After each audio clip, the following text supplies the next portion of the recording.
So we went out partying and drinking, and it was the night when I was a designated driver that night. I wasn't drinking. And then we had a house party afterward. And then this Russian kid, I think his name was Yuri, caught the fucking house on fire. Left some plates in the stove, house on fire.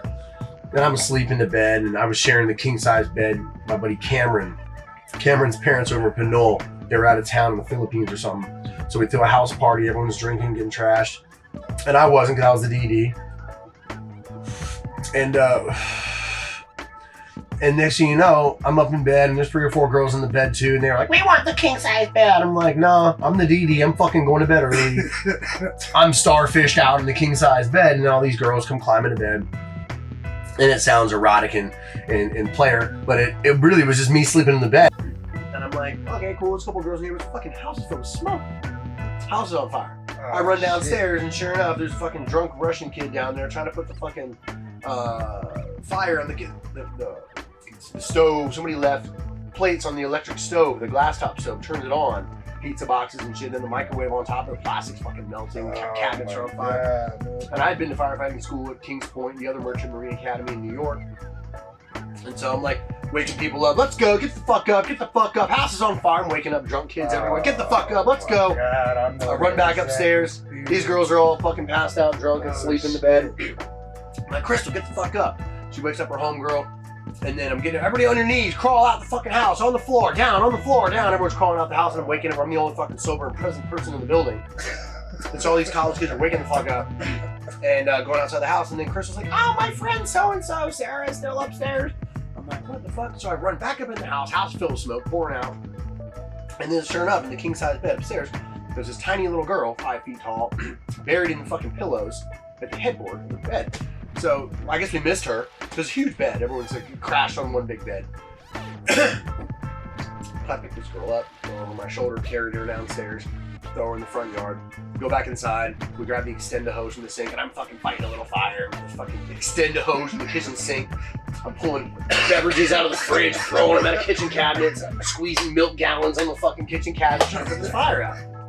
Next thing you know, that drunk girl moseys back into the house, unbeknownst that the home is on fire, because she's like, I'm outside, it's cold. Goes back inside, and I didn't even know this, and then I go outside and check on everybody. Everybody, Crystal's like, my friend's gone, she went back in the house. I'm like, this fucking girl. So I went back in the house, grabbed this girl again, I threw her in the bushes this time. I'm like, you ain't getting out of these bushes. So I threw her in the bushes, so she's like buried in the bushes, all, you know. We go back inside, we put the fire out. So that was my relationship, how it started with this girl named Crystal. So many years later, I said, you know what? I'm gonna call it Crystal, calling a favor. I said, Crystal, I need a commercial property for my collector. She's like, oh, I don't think we can do that.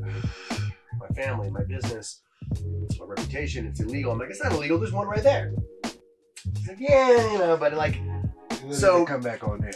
I said, well, how about this? I'm going to sell a lot of things there, not just cannabis, and we won't market it and advertise it as cannabis, and this is the way business was done back then. You have a coffee shop, but you sell cannabis in the back, or you'd have a barber shop, and you sell weed in the back. But nobody had ever really publicly opened and advertised, I'm selling weed. It just wasn't that time, but that's what I wanted to do. So I leased my first space, 400 square feet. I think it was 717 Marin Street. Yeah. A little art gallery. 400 square feet. 200 square feet in the front, 200 square feet in the back. Called the Greenwell Cooperative. And then I sold Zango mangosteen juice. And I sold Usana vitamins. And I sold a lot of things. And I also sold cannabis. I sold mostly cannabis, but I did sell other things. But you sold other things. Yeah, so I did sell other things too. I mean, other businesses were trapping and selling weed all day since the beginning of time. Let's be honest, you know what I mean? Barbershops, every fucking barbershop in the hood got a bag of weed in the back. Yeah. You know what I mean? Every bar's got a bag of weed in the back. This is how business was done. And I decided to take it to the next level and just low-key advertise it. And then, and that was the beginning of it. And then I learned much later that the police department, you know, sent an undercover down and I guess checked me out to see who I was, what I was doing, I was making some noise. But I didn't know any of this, and I figured I'm doing nothing wrong. You know, I filed for my business license with the city of Vallejo. I was going to be a natural food store, which I did sell that. And I asked Cliff, what the fuck did you apply for your business license? He said, flowers. Flower shop. I'm like, clever. So here these entrepreneurs, ganjapreneurs, are coming up with clever ways to slip into the business community and do business and try not to go to jail, right? So that was the beginning of it. And then the city of Vallejo found out, and they scared my landlords and scared Crystal Property Management and made them tell the landlords, the owners of the building, that your building's going to get seized by the federal government and scare these old folks. And I said, well, no, they can't do that. They're not going to seize your building. Maybe they could, maybe they couldn't, but it was a long shot, right? Yeah. For little old me. But it got me evicted, is what it did. They didn't renew my lease, but luckily I had paid my rent 3 months in advance, which someone had advised me to do that. As long as they got your rent, they can't kick you out. And knowing this impending doom might come someday, I paid my rent ahead of time to prepare for this. It's fucking $400 a month. I was like, well, you know, is that why, like, because I noticed you, like, your shit moves around a lot. Yeah, our collective has moved around for 10 years on and off. Yeah. And that's just what you have to do when you're in this kind of a business without the official license to do so. Yeah. But at this time, there was no licenses to do so. They were kind of either turning a blind eye or overtly trying to shut them down through different methods, right? Short of actually raiding them. So if they can get a landlord to evict you, that's a lot less resources than having the police department, and it was effective. And so then I was displaced, and I had all this weed on consignment from other growers and people I was getting it from on Craigslist and other people in the collective that had provided weed, cannabis to us to sell. And they would come for pickups and payments. So I found another building right down the street. It was much, much bigger. And he wanted $10,000 for me to move in.